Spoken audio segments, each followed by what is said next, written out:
Africa Content TV.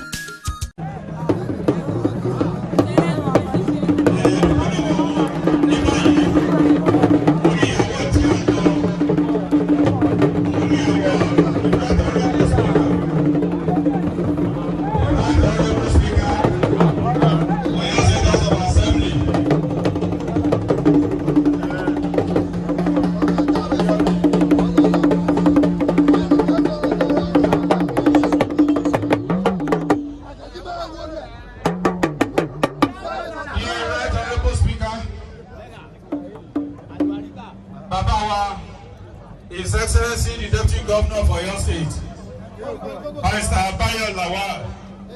I want to come and present award here.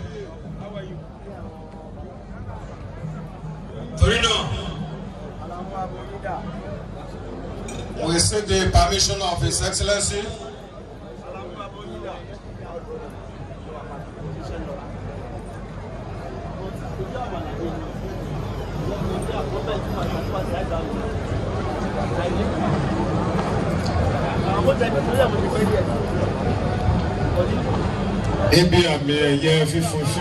So we are just doing one presentation which will be made to the Speaker of your State House of Assembly, Chairman Conference of Speakers from around Nigeria, from across Nigeria, Right Honorable Edward Adebo Ogudoyin, and it will be presented by the Deputy Governor of your State, His Excellency, Barrister Abdurrahim Adebayo Lawal. Right after that, we'll receive our own GSM, His Excellency Governor Sheyi Makinde, who will come forward, deliver his remarks, and invite the Governor of Bayelsa State to come forward to receive his own award. So it will be in that order.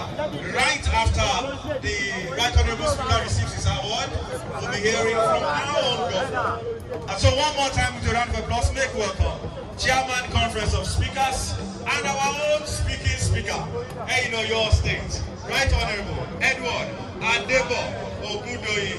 He's coming forward with the Deputy Speaker, Principal Officers in the Oyo State House of Assembly, flanking Mr. Speaker, and of course, the Deputy Governor will be doing the honors of presenting that award.